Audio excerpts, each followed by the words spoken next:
Hello everyone and welcome back to our YouTube channel savvyforensics.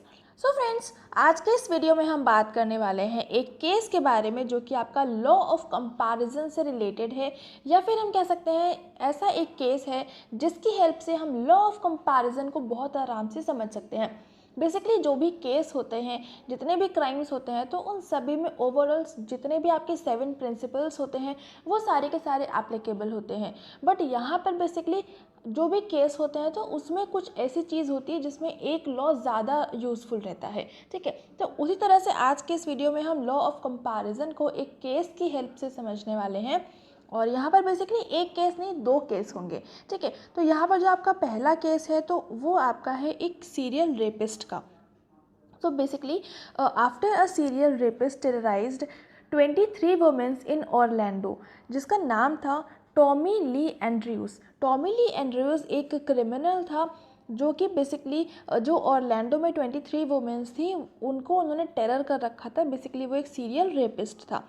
इसको basically इसके जो fingerprints होते हैं उसके बेस पर पकड़ा गया था। जैसे कि आप अगर ब्लड की बात करें, ब्लड में कैसे, तो ब्लड में अगर उसके जो हाथ थे तो उसमें हाथ में ब्लड लग गया, तो अब उस कंडीशन में वो कोई भी चीज़ को टच करेगा तो जिस भी सरफेस को टच करेगा उस पर्टिकुलर सरफेस पे उसके फिंगरप्रिंट्स, ब्लडेड फिंगरप्रिंट्स वहाँ पर लेफ्ट हो जाएंगे। तो इस तरह के जो फिंगरप्रिंट्स होते हैं जो कि विजिबल होते हैं क्लियरली नेकेड आई से, तो वो सारे आपके जो प्रिंट्स होते हैं तो उनको हम कहते हैं विजिबल प्रिंट्स। ठीक है, तो ये चीज़ें होती हैं और यहाँ पर बेसिकली इनके जो फिंगरप्रिंट्स मिले थे क्राइम सीन पर, तो उसी के बेस पर इनको पकड़ा गया था। सो बेसिकली यहाँ पर जो विक्टिम्स की विंडो थी, मतलब कि विक्टिम का जो भी घर होगा तो उसके घर में जो भी विंडो होगी तो उस विंडो पे फिंगरप्रिंट्स इनके छूट गए थे और कुछ ब्लड स्टेन्स भी रह गए थे। तो उसके बेस पर इनको आइडेंटिफाई किया गया था। बेसिकली हर एक इंडिविजुअल के फिंगरप्रिंट सबके अलग अलग होते हैं। जो ब्लड सैंपल होता है तो उसमें जो डीएनए अवेलेबल होता है वो भी सभी का डिफरेंट होता है, सभी का यूनिक होता है।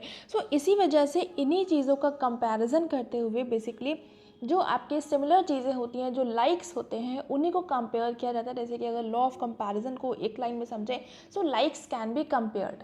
तो बेसिकली जो आपकी सिमिलर चीज़ें होती हैं, सिमिलर का मतलब है कि ब्लड को ब्लड से ही आपका कंपेयर किया जाएगा, फिंगरप्रिंट्स को फिंगरप्रिंट से ही हम कंपेयर करेंगे, फाइबर को फाइबर से कंपेयर करेंगे। ऐसा नहीं करेंगे कि फाइबर को हम हेयर से कंपेयर करें। ठीक है, तो बेसिकली जो आपकी सिमिलर चीज़ें होती हैं उन्हीं का कंपैरिजन किया जाता है।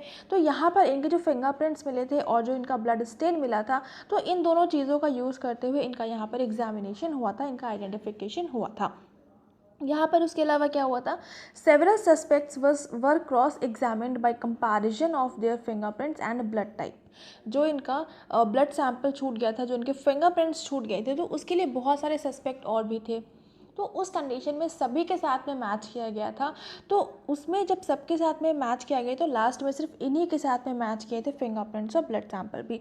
तो उसके बेस पर इनको आइडेंटिफाई किया गया था and after 2 retrievals Andrews complicity was proven and found guilty. तो बेसिकली जब ये दोनों चीज़ों का एग्जामिनेशन करने के बाद जो रिजल्ट आया था तो उसके बेस पर इनको पूरा मतलब प्रूफ हो गया था कि इन्होंने ही ये सारे क्राइम्स किए हैं और फिर इनको गिल्टी भी फाउंड किया गया और फिर इनको पनिशमेंट भी फर्दर दी गई थी। ठीक है, उसके अलावा एक तो ये केस हो गया और नेक्स्ट आपका इंडिया का ही केस है बेसिकली। तो एक थे एम जयशंकर, जिनका निकनेम था साइको शंकर। बेसिकली ये इनका जो ओरिजिनल नेम था वो एम जयशंकर था, लेकिन जब बाद में इन्होंने बहुत सारे क्राइम्स करे और जब इनको कन्विक्ट कर लिया गया था तो उसके बाद में इनको निकनेम साइको शंकर के नाम से बुलाने लगे थे, साइको शंकर। ठीक है, यहाँ पर ये बिलीव किया जा रहा था कि इनका इन्वॉल्वमेंट है 30 रेप केसेस में, मर्डर में एंड रॉबरी केसेस में। इतने सारे केसेस में इनका इन्वॉल्वमेंट था और ये बेसिकली जो आपका तमिलनाडु, कर्नाटका एंड आंध्र प्रदेश के जो केसेस थे, इस एरिया के अराउंड जितने भी केसेस हुए थे 2008 से लेकर के 2011 के बीच में, तो वो जो 30 केसेस थे वो 30 केसेस इनसे कहीं ना कहीं लिंक हो रहे थे। अब लिंक कैसे हो रहे थे, अब ये जनरली क्या करते थे, इनके पास हमेशा एक ब्लैक कलर का हैंड बैग रहता था और हैंड बैग में एक मैचेट पड़ी रहती थी। और उसके अलावा ये जनरली उन लोगों को किल करते थे जो इनको रेजिस्ट करते थे। रेजिस्ट करने का मतलब है जो इनको रोकते थे, तो उन लोगों को ये किल कर देते थे। उसके अलावा जब ये जिस तरह के इनके जो भी क्राइम रहते थे, तो जैसे कि आप लोगों ने पता होगा, आप लोगों ने पढ़ा होगा मॉडस ऑपरेंडी के बारे में।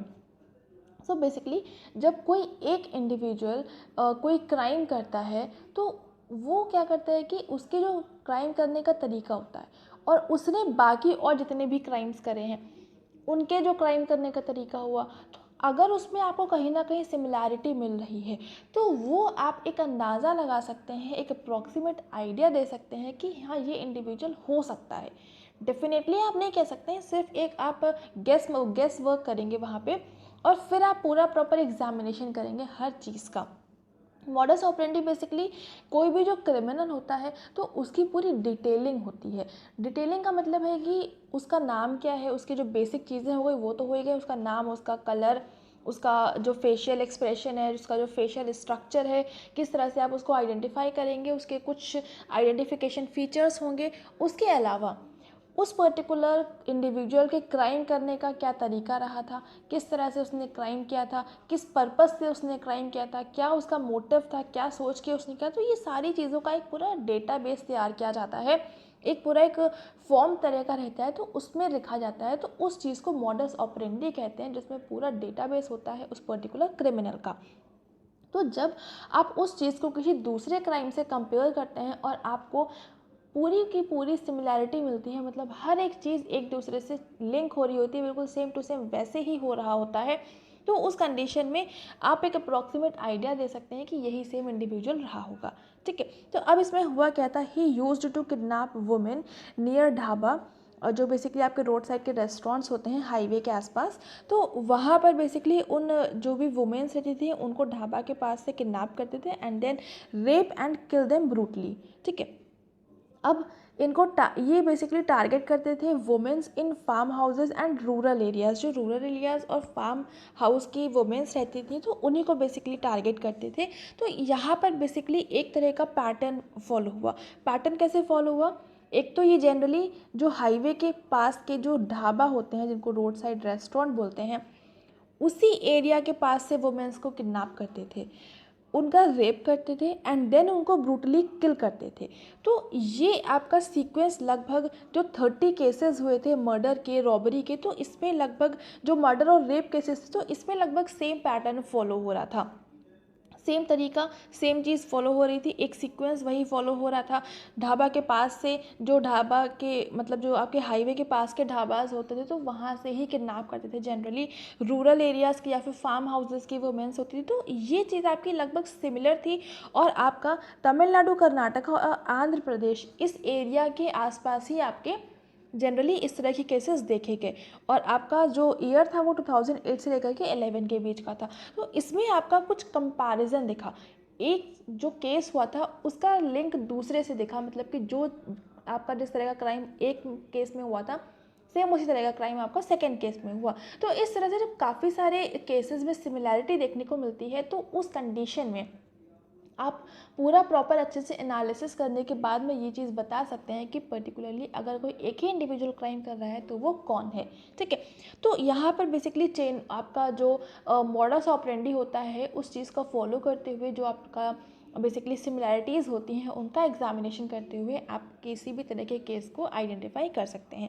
सो बेसिकली ये लॉ ऑफ कंपैरिजन वही चीज़ है कि जो आपके सिमिलर चीज़ें होती हैं उनका कंपैरिजन करना, और यहाँ पर मोडस ऑपरेंडी इस पर्टिकुलर केस में बहुत हेल्पफुल रोल प्ले किया था। ठीक है, और उसके अलावा जो हमने इससे पहले वाला केस देखा था तो यहाँ पर भी मॉडस ऑपरेंडी वाला ही सेम चीज़ फॉलो होगी, क्योंकि यहाँ पर जैसे 23 वुमेन्स के साथ में हुआ था और यहाँ पर एक ही इंडिविजुअल था, तो यहाँ पर जो उस इंडिविजुअल के क्राइम करने का जो भी पैटर्न होगा वो लगभग सेम होगा, जो मोटिव होगा वो लगभग सेम होगा।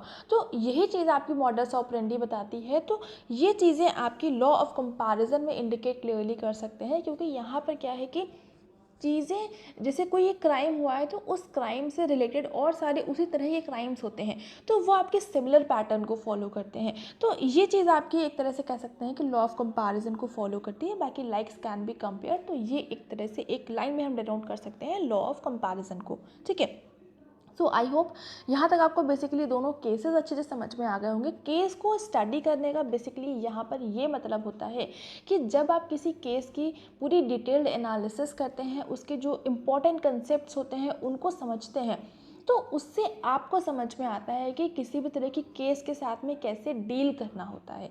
किसी भी तरह का कोई केस हुआ है तो उसमें क्या क्या क्वेश्चंस और रेज हो सकते हैं। अब यहाँ पर इतना जैसे कि आपने पढ़ा कि ऐसा ऐसा केस हुआ था, तो अब यहाँ पर आप खुद से सोच सकते हैं कि अगर मान लीजिए कोई ऐसा केस होता है तो उस कंडीशन में और क्या क्या चीज़ें हो सकती हैं। उसके अलावा आप और नए तरह के कुछ क्वेश्चंस को रेज कर सकते हैं, ताकि आप उन क्वेश्चंस जब तक आएंगे नहीं तब तक वो पर्टिकुलर क्राइम सॉल्व नहीं होगा। तो इसके लिए जब भी कोई केस को आपको सॉल्व करना होता है तो उस कंडीशन में आपके सामने क्वेश्चंस बहुत सारे होने चाहिए, क्योंकि जब तक क्वेश्चन नहीं होंगे तब तक आंसर वाली कोई बात ही नहीं आएगी। ठीक है। सो आई होप यहाँ तक आपको केसेस दोनों अच्छे से समझ में आ गए होंगे और लॉ ऑफ कंपैरिजन आपको पता होगा क्या होता है। बाकी लॉ ऑफ कंपैरिजन को डिटेल में ऑलरेडी हम डिस्कस कर चुके हैं। Basic principles of forensic science का एक वीडियो आया था वहाँ पर, तो अगर आपने नहीं देखा है तो उसको ज़रूर से देख लीजिएगा। और यहाँ पर बेसिकली ये वाला वीडियो भी एंड करते हैं, और आप हमें फॉलो कर सकते हैं हमारे Facebook page, Telegram, Instagram and blogger पे। ब्लॉगर पे बहुत सारे क्वेश्चंस अवेलेबल हैं आपकी नेट की प्रिपरेशन के लिए, तो आप चाहें तो उसको विजिट कर सकते हैं। और अगर आपको ये वीडियो पसंद आ रहा है तो इसको लाइक ज़रूर से कर देंगे, अपने फ्रेंड्स के साथ में शेयर कर दीजिएगा ताकि उन तक भी क्वालिटी कंटेंट पहुंच जाए। चैनल पर नए हैं तो चैनल को सब्सक्राइब ज़रूर से कर लेंगे, बेल आइकन प्रेस कर लेंगे for daily updates. And thank you so much for joining me here.